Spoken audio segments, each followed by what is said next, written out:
Junction में आपका स्वागत है। मैं हूं डिम्पी कालरा। तो मार्केट के अंदर उथल पुथल जारी है और इस उथल पुथल का फायदा आपको ट्रेडिंग के तौर पर मिल रहा है और यह ट्रेडिंग बेनिफिशियरी इसलिए है क्योंकि मार्केट टिल्ट है थोड़ा पॉजिटिव। सुबह हमने आपको बैंक निफ्टी का एक सौदा प्लस करवाया और उसके बाद देखिए कि शानदार मूव बैंक निफ्टी पे आपको मिला। डेज हाई पे almost bank Nifty, days high पे ऑलमोस्ट निफ्टी आपको ट्रेड करते हुए दिख रही है और दोनों के अंदर एक शानदार मूवमेंट है। लेकिन दोनों के अंदर एक ही चीज़ है। पहला पॉइंट, निफ्टी के अंदर आप देखेंगे, बैंक निफ्टी नहीं, बैंक निफ्टी अपना काम कर रहा है। निफ्टी के अंदर आप देखेंगे इसमें 22,000 पार नहीं हो रहा। ठीक है, पहला पॉइंट। तो ये तेजी तो है लेकिन इसमें 22,200 का लेवल पार नहीं हो रहा, ये पहला पॉइंट है। दूसरा, मिड कैप और स्मॉल कैप जो भी आपने फायर किया था इसको जरा वापस से फायर करो तो आपको थोड़ा दिखेगा कि इसके अंदर मोमेंटम नहीं है। तो हो क्या रहा है कि कुछ बड़े शेयरों का एडवांस डिक्लाइन के हिसाब से आपको चीज़ें सुधरती हुई दिख रही होंगी। अभी हमने एक फ्यूचर की प्लेट भी दिखाई थी आपको जिसमें फ्यूचर्स के अंदर, निफ्टी के अंदर स्पेशली शॉर्ट कवरिंग हो रही है। और कई बार हम आपको बताते हैं निफ्टी की जो शॉर्ट कवरिंग है शॉर्ट लिव्ड होती है, बैंक निफ्टी की शॉर्ट कवरिंग शॉर्ट लिव्ड होती है। ये बाद में क्या है, कब कब में कन्वर्ट हो जाए बिकवाली के अंदर पता नहीं चलता। ठीक है, तो आप 1.5% पौने 2% का एक फॉल देख पा रहे हैं। 34 ही पॉइंट का सिर्फ प्रीमियम रह गया और ये निफ्टी के अंदर का डाटा। एक बार जरा बैंक निफ्टी की भी फ्यूचर्स की प्लेट दिखा दीजिए जरा, ये भी जरा क्लियर हो जाए तो हम भी थोड़ा आइडिया कर लेती है। बैंक निफ्टी के अंदर भी शॉर्ट कवरिंग है बट क्या ना, बिल्डअप बहुत कम है। और बैंक निफ्टी का मेरे पास जो डाटा शीट मेरे पास बनती है, मैं आपको बताऊं उसके अंदर हो क्या रहा है कि जो पीसीआर है ना, पुट कॉल रेशियो, इसका मैं आपको लाइव नहीं दिखा पा रहा, वो बहुत ज़्यादा बन रहा है और ये ज़्यादा नहीं होना चाहिए। ये एक नॉर्मल रेंज जो रहती है वो 1.5 पौने 2-3% की रहती है और पीसीआर आपको बताऊं कितना बन रहा है, वो 13% का बैंक निफ्टी के अंदर। निफ्टी के अंदर नहीं बन रहा बट बैंक निफ्टी के अंदर बन रहा है। इसलिए बैंक निफ्टी ना एक बार अपने लेवल्स को टच करने के बाद ना कूल ऑफ भी हो सकता है, तो थोड़ा ध्यान रखिएगा इस चीज़ को लेकर। ये विक्स अभी भी 16 के ऊपर है, ये वॉलेटिलिटी आपको ज़रूर देता रहेगा बट 47,000 के करीब करीब हम आके ट्रेड कर रहे हैं। अच्छी बात है, 47,000 हमारा एक टारगेट अचीव भी है और देखते हैं अब क्या होगा आगे चल के। पहले ध्वनि पटेल की आपको ट्रेडिंग कॉल्स दिखाते हैं और जो हिट हुई हैं और उसके फिर प्रशांत सावंत से बातचीत करेंगे। आज हमारे वो मेहमान हैं। पहले ध्वनि पटेल की टारगेट हिट्स वाली प्लेट यानी कि रिपोर्ट कार्ड वो दिखाइए आप।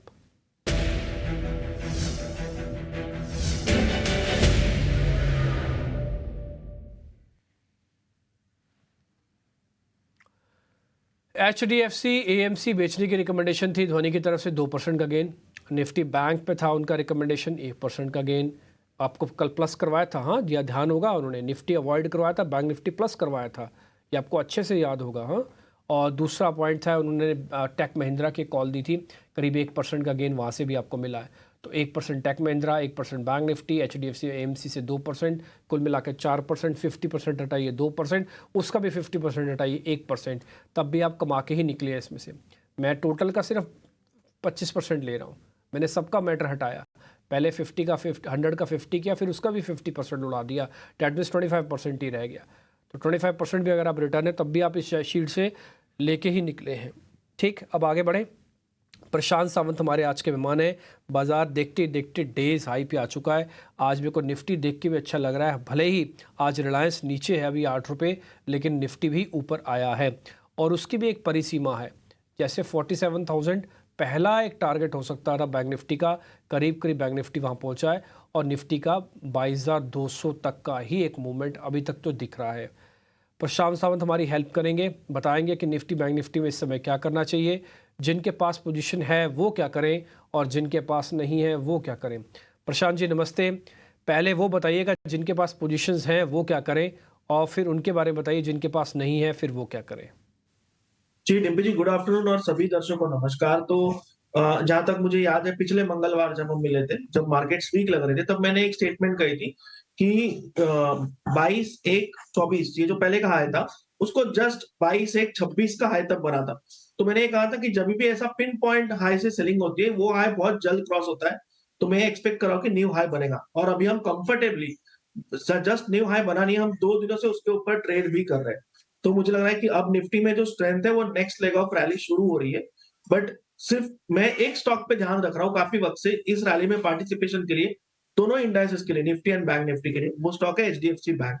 तो वहां पे ध्यान रखना होगा।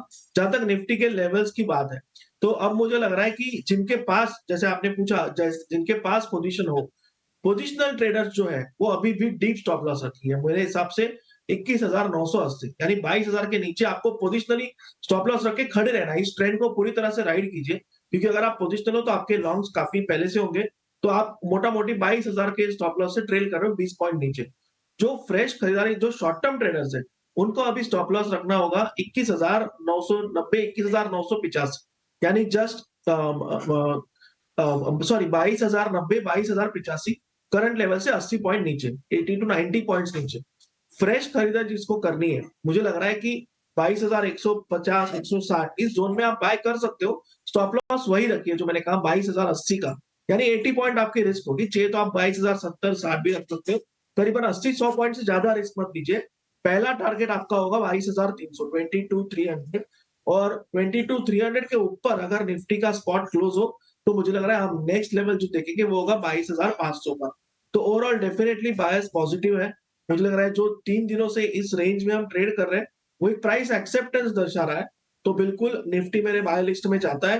पोजिशनली जैसे मैंने कहा डीप ट्रेल कीजिए, जल्दबाजी मत कीजिए। हो सकता है आपको एक अच्छी मूव मिल जाए। शॉर्ट टर्म के हिसाब से 22,070-80 के बीच स्पॉट में स्टॉप लॉस लगा के आप लॉन्ग जा सकते हो। एक्जिस्टिंग पोजीशन भी होल्ड कर सकते हो। अगर आप कहें तो बैंक निफ्टी पे राय दें। बिल्कुल सर, बैंक निफ्टी भी बता दीजिए आप प्लीज। तो डीपी जी पिछली बार मेरी ये राय थी कि मुझे लग रहा है कि बैंक निफ्टी अब एक अच्छे मूव के लिए तैयार है जो 47,200 तक जाना चाहिए। अभी भी उसी राय पे काम हूँ। एक मैं आपको जस्ट एक मेरा बायस बैंक निफ्टी की तरफ ज्यादा क्यों है ये बताऊंगा। अगर हम दोनों चार्ट को देखें निफ्टी और बैंक निफ्टी, नाम हटा दो और सिर्फ चार्ट के हिसाब से देखो, आपको दिखेगा कि 15-16 तारीख के बीच एक गैप बनी। अब निफ्टी जो है उस गैप को भर चुका है, उसके ऊपर ट्रेड कर रहा है। बैंक निफ्टी उस गैप की तरफ जा रहा है। तो उस गैप का क्लोजिंग प्राइस क्या था? 48,125 स्पॉट 48,125।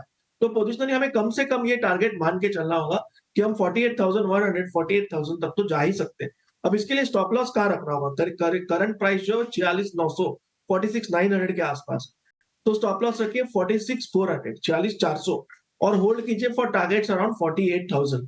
ओवरऑल मुझे लग रहा है कि बैंक निफ्टी एक रेंज ब्रेकआउट के लिए बिल्कुल तैयार हो रही है।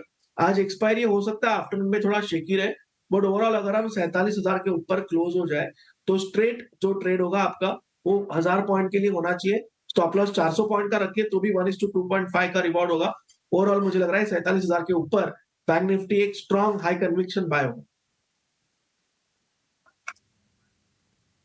ओके ठीक है, दोनों पे आप बुलिश हैं, काफ़ी बुलिश दिख रहे हैं। 48,000 मैं फिर से लेवल नोट करता हूँ, 48,100 के ऊपर टारगेट है, लेकिन एक कंडीशन डाली हुई है 47,000 के ऊपर आज की क्लोजिंग मिल जानी चाहिए, जिसके प्रोबेबिलिटी थोड़ी हाई लग रही है कि मिल भी सकती है आपको। हाँ, 47,000 के ऊपर आपकी क्लोजिंग है। आपका टारगेट है 48,100 का, 46,400 का एक स्टॉप लॉस है। ये ट्रेलिंग स्टॉप लॉस होगा 46,400। ठीक, अब आते हैं ज़रा निफ्टी पे। निफ्टी के अंदर जो मूव आएगा वो आपको लेके जा सकता है 22,500 तक भी, उससे पहले 22,300 तक का भी एक टारगेट है। 22,000 अब आपका ट्रेलिंग स्टॉप लॉस भी हो गया है। जिनके पास पुराना पड़ा है वो लेके आए, जिन्होंने आज लिया है सुबह वो भी अपना कैरी करें। और लग रहा है कि बाजार के अंदर थोड़ा बहुत मोमेंटम और बनता हुआ आपको दिखेगा। इसके बेनिफिट्स है निफ्टी बैंक निफ्टी में बुलिश व्यू है, आप इसको नोट करके चलें। मार्केट से लड़ाई नहीं, जो डाटा है वही है। वैल्यूएशन बोलने वाले लोग महंगा बोल रहे हैं, सस्ते वाले लोग सस्ता भी बोल रहे हैं, लेकिन आप अपने हिसाब से अपना ट्रेड लीजिए। जो डाटा कहता है उस पर मानिए। आप 10 में से 8 बार 9 बार भी ठीक हो सकती हैं, ये प्रोबेबिलिटी होती है डाटा की ठीक होने की। खैर एनी हाउ, अब हम थोड़ा आगे बढ़ते हैं। ताज़ा खरीदारी वाले शेयर्स अब आपकी स्क्रीन पर आएंगे।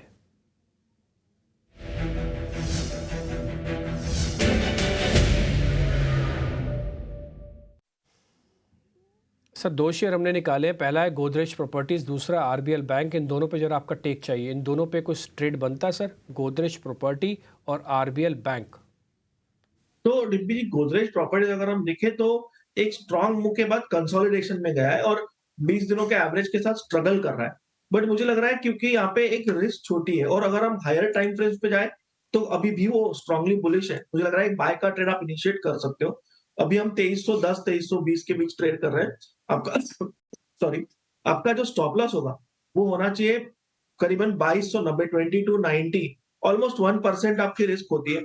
यहाँ से जो टारगेट आप रखोगे वो होना चाहिए 2385 2385 से लेके 2380 2385 के बीच आप टारगेट मान के चल सकते हो। ओवरऑल मुझे लग रहा है कि ये एक कॉन्ट्रैक्शन जो चल रहा है, एक स्ट्रॉन्ग ब्रेकआउट इसमें एक नतीजा इसका आ सकता है, तो बिल्कुल इसको बाय लिस्ट में रख सकते हैं और जो रिस्क मैंने कही, वही आप फॉलो कीजिए, 2290 का स्टॉप लॉस रखिए। जहाँ तक आरबीएल बैंक की बात है, तो ये स्टॉक मुझे लग रहा है ये एक ट्रेडिंग में पोर्टफोलियो के हिसाब से ऐड कीजिए। ओवरऑल मुझे लग रहा है इसका आप एक स्टॉप लॉस बनाए रखिए 250 का और इसके जो टारगेट्स होंगे वो 320 तक के पोजिशनली होते हैं। जहाँ तक शॉर्ट टर्म ट्रेडिंग की बात है, तो आप इसको फिलहाल 255 के जस्ट ऊपर 258 का स्टॉप लॉस रख के खरीद सकते हो। 8 पॉइंट की रिस्क होगी और आपका टारगेट होगा 285 285 तो 19 पॉइंट का रिवॉर्ड होगा। ऑलमोस्ट 1:3 की ट्रेड आपको मिलेगी। बट फिर से कहूंगा इस स्टॉक को आप पोर्टफोलियो में डेफिनेटली ऐड करके रखिए। ओवरऑल मुझे बैंकिंग में ये स्टॉक काफी पॉजिटिव लग रहा है। ठीक है, डन सर। आरबीएल बैंक पे आपका टारगेट मिल गया, आपकी कन्विक्शन भी हमको मिल गई। आप ये कह रहे हैं कि पॉजिटिवली अपने पोर्टफोलियो में रखिए, इसका मतलब जिनके पास नहीं है उनको भी ये शेयर लेके रख लेना चाहिए। आपके देखने के बाद हम भी इसके चार्ट देख रहे हैं और हमें भी लग रहा है कि ये डेली चार्ट पर एक बड़ा ब्रेकआउट कर रहा है वापस से, और इसमें 200 दिनों की एवरेज भी आ रही है। देखते हैं अभी क्या होता है। स्ट्रॉन्ग बेस बना हुआ है, राउंडिंग फॉर्मेशन इसका चल रहा है, एक गैप फिलिंग प्रोसेस भी होगी इसकी कंप्लीट, वो हम जाके ज़रूर चेक करेंगे। गोदरेज प्रॉपर्टीज़ भी लिस्ट में बाय है, दोनों शेयर्स आपकी लिस्ट में आ गए। First is Godrej property, second is RBL bank, दोनों यहाँ पे बाय के ट्रेड है। आगे बढ़ते हैं, शॉर्ट कवरिंग के दो सौदे आपके स्क्रीन पे लगते हैं, आईसीआईसीआई प्रू और पीएनबी। इन दोनों को एक बार ज़रा चेक कर लीजिए सर, आईसीआईसीआई प्रू और पीएनबी।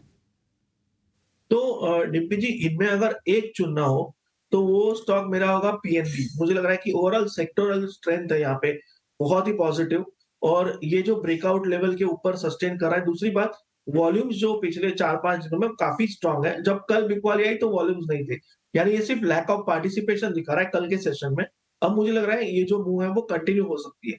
तो फिलहाल हम 130 पे चल रहे हैं, आप 125 पे स्टॉप लॉस रखिए, जरा नीचे 124-50 के आसपास, और आपका जो टारगेट 1 होना चाहिए, वो होना चाहिए 140 140। टारगेट 2 आपका होना चाहिए करीबन 145 के आसपास। अब मुझे लग रहा है ये स्टॉक डेफिनेटली 140-45 तक जा सकता है। ठीक है, डन सर। पीएनबी और आईसीआईसीआई प्रू पे रिकमेंडेशंस ऑलमोस्ट आ चुकी हैं। शेयर सारे नोट करते जाइए। Nifty, bank Nifty already positive trade, थोड़ा बाजार और भी चला है। निफ्टी 50 पॉइंट ऊपर आ चुका है, 50 पॉइंट। आज गिरावट थी करीब 50 से 60 पॉइंट की, वहाँ से रिकवरी हुई है। तो नीचे हमने चला दिया कि रिकवरी कितनी कितनी किस किस में हुई है। जैसे आप निफ्टी बैंक में करीब 600 पॉइंट रिकवरी देख पा रहे हैं, ऐसे ही बैंक निफ्टी के अंदर अभी अभी रिकवरी का नंबर्स और बड़ा है आपके सामने। हमने इससे पहले जो चर्चा की थी वो की थी गोदरेज प्रॉपर्टीज़ पे, स्टॉप लॉस टारगेट लेके आई सामने। फिर हमने बातचीत की थी आरबीएल बैंक पे। तीसरा शेयर हमने बातचीत की है जो शॉर्ट कवरिंग वाले शेयर है, वो है पीएनबी पे। आप इस पे भी अपना स्टॉप लॉस टारगेट अच्छे से लगा लीजिए। तो जो जो शेयर्स हमने सर से पूछे उन सबके स्टॉप लॉस टारगेट आपको मिल रहे हैं। जिसका भी स्टॉप लॉस टारगेट आपको ना मिले वो सिर्फ एक चर्चा की बात है, उस पर आपका ना ही रिपोर्ट कार्ड में हम उसको शामिल करेंगे, ना ही आपके पास होना चाहिए। आप सिर्फ उसके बारे में समझ लीजिए बस। ठीक है, आगे बढ़ रहे हैं। एक खबर भी हम आपके सामने रखना चाहते हैं, वो जो कि स्वान एनर्जी को लेकर है। असल में स्वान एनर्जी की क्यूआईपी लाने की तैयारी है, एक्सक्लूसिव खबर देने के लिए। मेरे साथ मेरे सहयोगी भी जुड़ रहे हैं, आइए उनसे ज़रा समझ लेते हैं कि इस समय की खबर क्या है। और शरल मेरे साथ जुड़ रही है। शरल, ज़रा बताएं स्वान एनर्जी को लेकर क्या खबर है। जी हाँ डिम्पी, सूत्रों के हवाले से हमें ये खबर मिली है कि स्वान एनर्जी वेरियस पार्टिसिपेंट्स के साथ बातचीत कर रही है। फ़िलहाल 4000 करोड़ रुपीस रेज़ करने के लिए क्यूआईपी के ज़रिए सिलेक्ट म्यूचुअल फंड्स जो है, domestic mutual funds, insurance companies और सिलेक्ट एफआईएस के साथ बातचीत चल रही है स्वान एनर्जी की। और बहुत स्ट्रॉन्ग रिस्पांस भी मिला है इन प्लेयरों से for the QIP. 4000 crore rupees is the size जो स्वान एनर्जी रेज़ करना चाहता है क्यूआईपी के ज़रिए। वो जो रकम जुटाएगी क्यूआईपी के ज़रिए वो फैसिलिटी मॉडर्नाइजेशन के लिए और जो है अपना जो डेट है वो रिड्यूस करने के लिए यूज़ कर सकती है। हम लोगों ने मैनेजमेंट से भी कमेंट लेने के लिए ईमेल किया था, पर उन्होंने कमेंट नहीं ऑफ़र किया है इस स्टोरी के ऊपर। पर हमें जो अभी सूत्रों के हवाले से खबर मिल रही है ये है कि स्वान एनर्जी पार्टिसिपेंट्स के साथ बातचीत कर रही है क्यूआईपी के ज़रिए फ़ंड्स जुटाने के लिए, और 4000 करोड़ रुपीस वो क्यूआईपी की साइज़ हो सकती है। 4,000 करोड़ रुपए का QIP के जरिए फंड जुटाना चाहते हैं। हालांकि मैनेजमेंट ने भी आधिकारिक तौर पर इसकी पुष्टि नहीं की है, लेकिन ये एक्सक्लूसिव खबर सोर्स बेस्ड हमारे पास है और ये हो सकता है 1-2 दिन में आपके सामने आती हुई भी दिख जाए। शरल, बहुत शुक्रिया, थैंक यू वेरी मच ये पूरी खबर हमको बताने के लिए, जो कि स्वान एनर्जी के रिगार्डिंग है और QIP से करीब 4,000 करोड़ रुपये जुटाएगी कंपनी।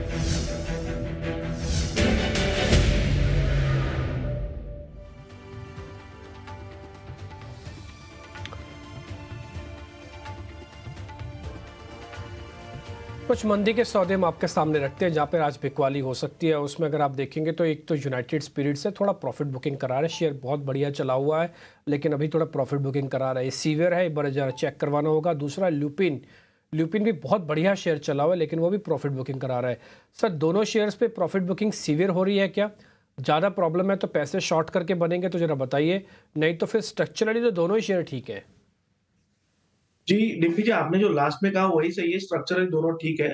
पहले अगर यूनाइटेड स्पिरिट्स की बात करें, तो ये सिर्फ एक पिछले 2 दिनों के लो को टेस्ट किया है और वहां से बाउंस कर रहा है। तो ये मुझे नहीं लग रहा है कोई यहाँ पे वीकनेस है और आज वॉल्यूम्स भी नहीं है। मेरी सलाह होगी कि जब तक जो आज का लो बना है वो है पर बिल्कुल 1120, जब तक ये इंटैक्ट है इसको शॉर्ट मत कीजिए।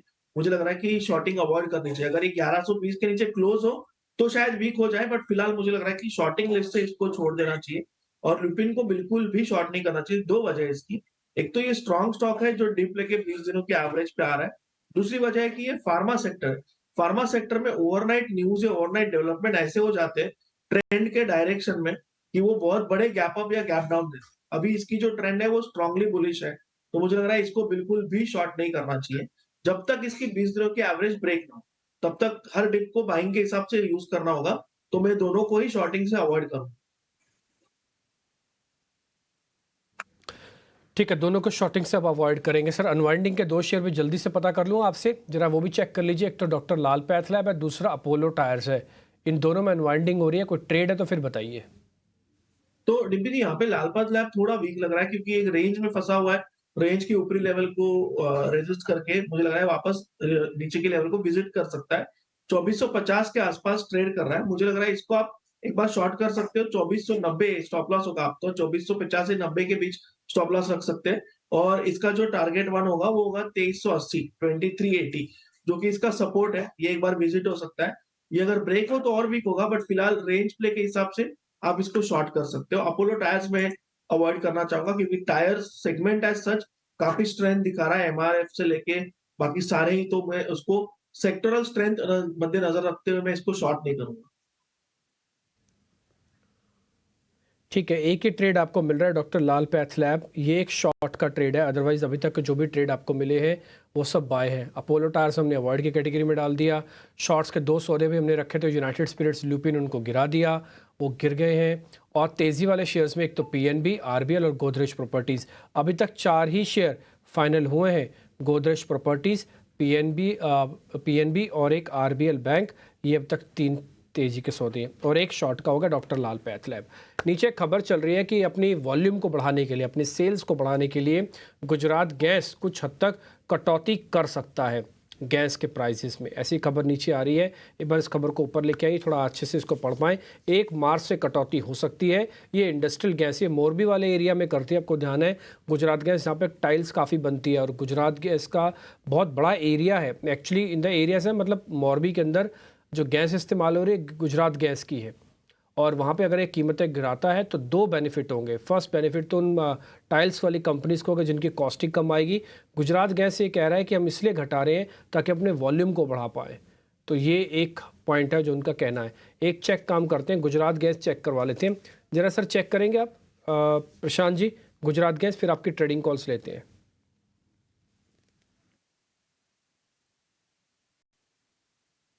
तो डिम्पी जी, गुजरात गैस में बेस बन चुका है, इतना हम डेफिनेटली कह सकते हैं। और कल का जो लो बना हुआ 540, ये अहम होगा।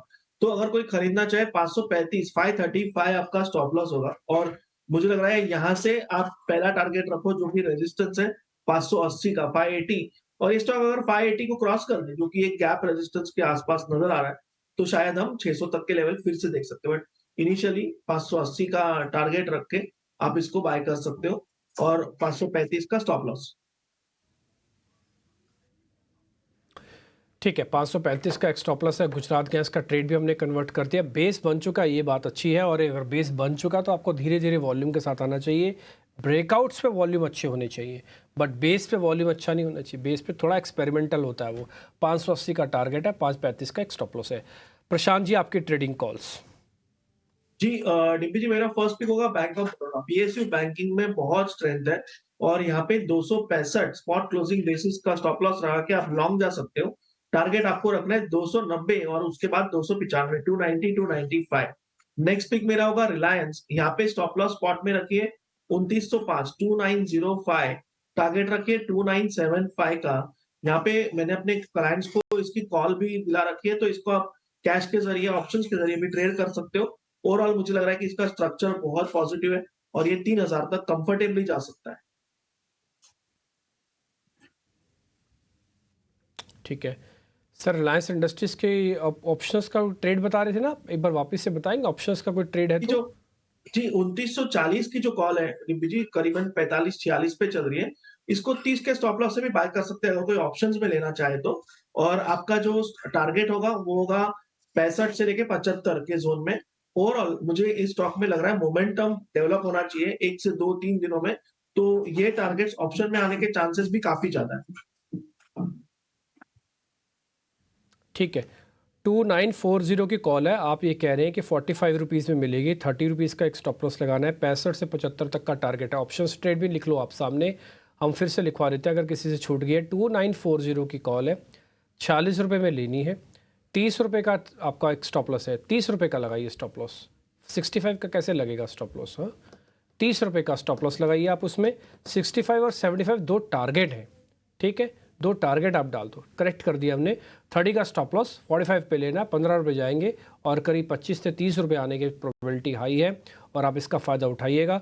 और ये रिलायंस के कॉल भी हमने आपके लिए कन्वर्ट कर दी। इसके अलावा बैंक ऑफ बड़ौदा सर आपका ट्रेड है, वो जरा हम दर्शकों के सामने दिखा देते हैं। बैंक ऑफ बड़ौदा सर का एक ट्रेड है, इसको भी आप नोटिस कर सकते हैं।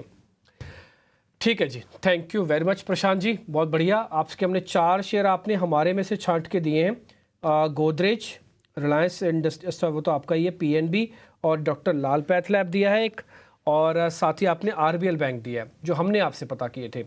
और जो आप बता रहे हैं वो एक बैंक ऑफ बड़ौदा और आपने रिलायंस इंडस्ट्रीज़ बताया, साथ ही उसके ऑप्शंस का ट्रेड कर दिया। कल आपका रिपोर्ट कार्ड हम दर्शकों के सामने रखेंगे और देखते हैं वो कितना बढ़िया, कितना सुपर हिट होता है। अभी तक आपने कभी निराश नहीं किया और उम्मीद करते हैं आगे भी नहीं करेंगे। तो सर के सारे ट्रेड्स हैं यूट्यूब वगैरह पे पड़े हैं, अगर आपसे कोई मिस हो गया तो आप वहाँ जाके भी चेक कर सकते हैं। Prashant ji, thank you very much कार्यक्रम में जुड़ने के लिए। फिलहाल इस कार्यक्रम से भी इतना ही, नमस्कार।